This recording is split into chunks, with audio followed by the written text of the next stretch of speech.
안녕하세요. 반갑습니다. 오늘은 마이크로소프트 엑셀을 잘 활용하는 방법 중 하나인 자동화에 관한 얘기를 해볼 거예요.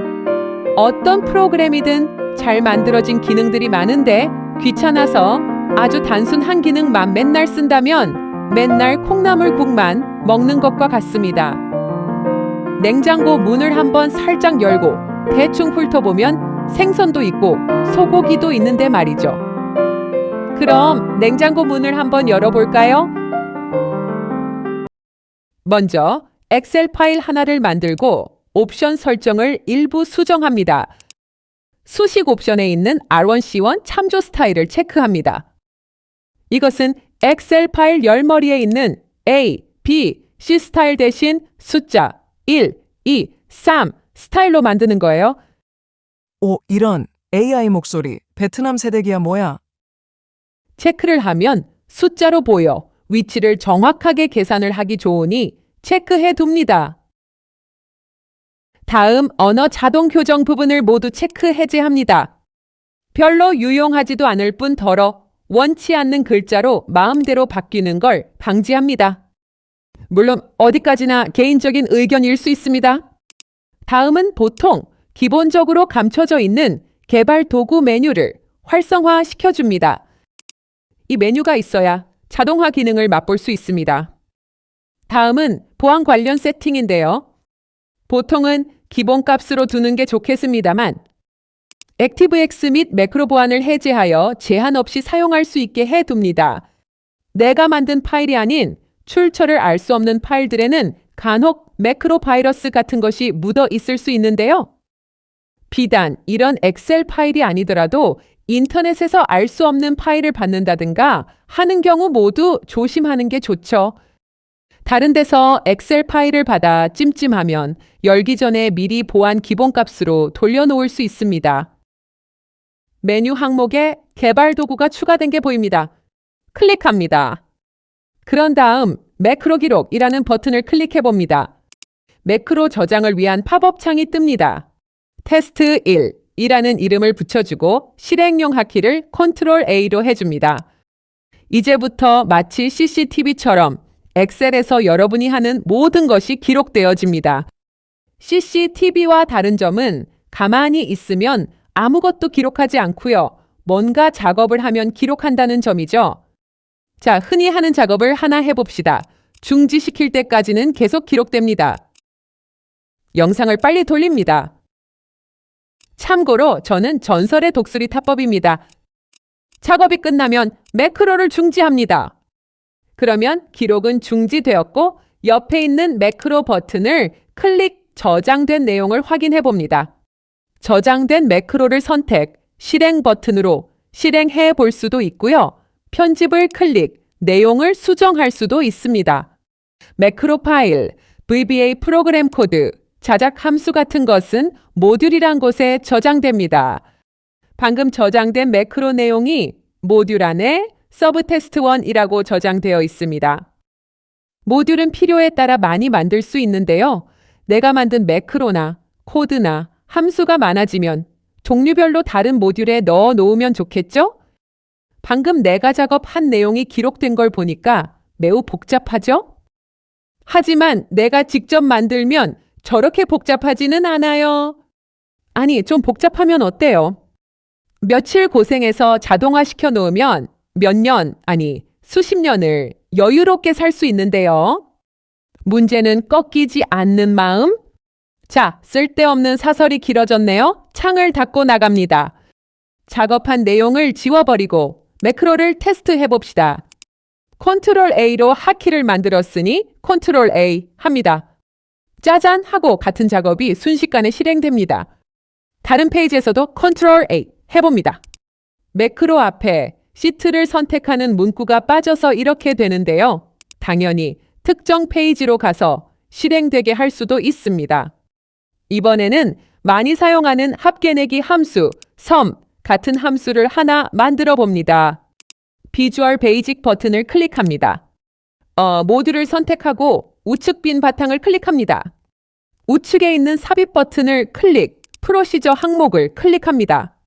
프로시저란 프로그램 많은 코드 중에서 자주 쓰는 코드를 따로 떼어 분리시켜 필요할 때 불러 쓰는 것을 말하는데요. 프로시저에는 서브와 펑크션 두 가지가 있습니다.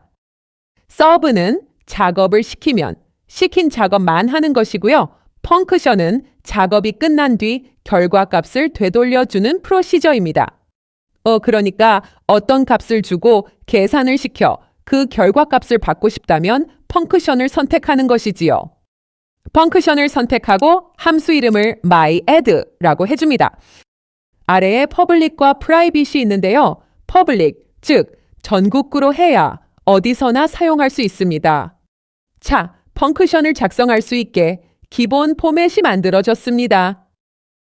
뭔가 만들 때는 설명을 붙여두면 나중에 이해하기 편합니다. 마치 흘려 쓴 메모를 나중에 알아보지 못하듯 내가 만들었지만 뭔지 이해가 안 되는 경우도 있습니다.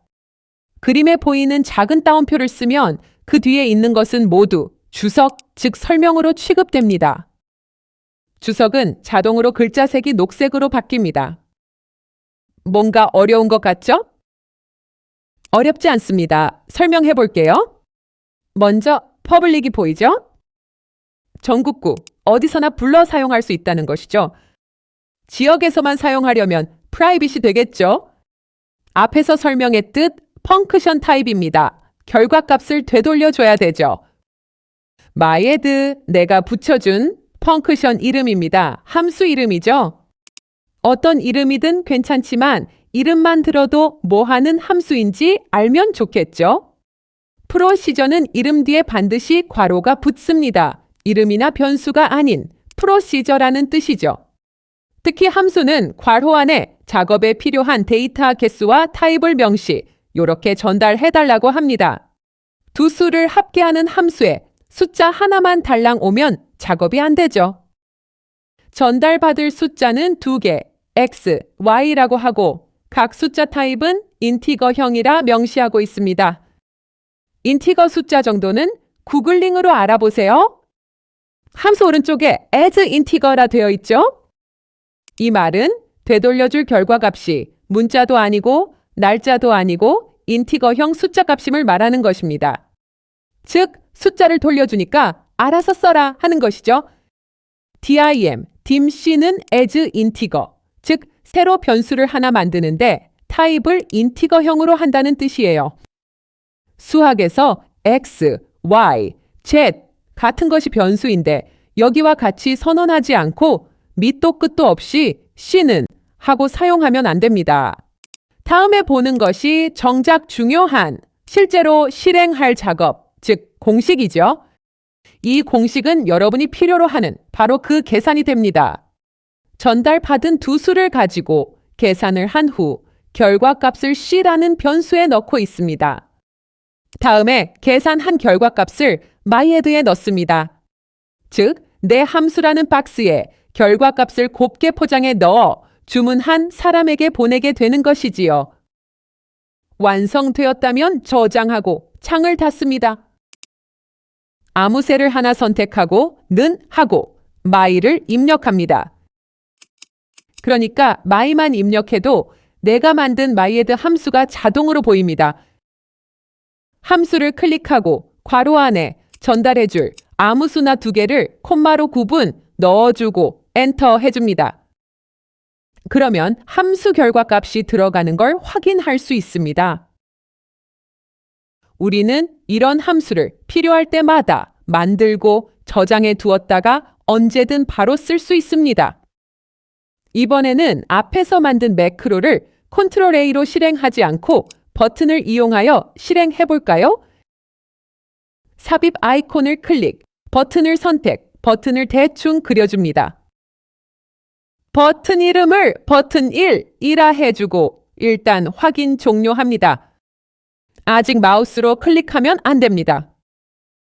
클릭은 실행을 의미하므로 잘못하면 엉망이 될 수 있습니다. 버튼 편집과 이동은 마우스 오른쪽 클릭으로 합니다. 버튼 텍스트 편집을 선택, 버튼 타이틀을 수정해 줍니다.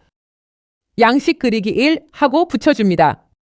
버튼의 이동은 마우스 오른쪽으로 클릭, 드래그하여 이동하면 됩니다. 그냥 왼쪽 마우스 클릭하면 내용이 실행이 되니까 언제나 주의해야 합니다. 버튼 타이틀의 색상이나 글꼴 등 여러 가지 속성을 수정할 수도 있습니다. 이제 이 버튼을 클릭했을 때 실행할 서브나 매크로 등을 지정해주면 됩니다. 컨트롤 A로 자동 양식 그리기 한 것처럼 테스트 1 매크로를 선택해줍니다.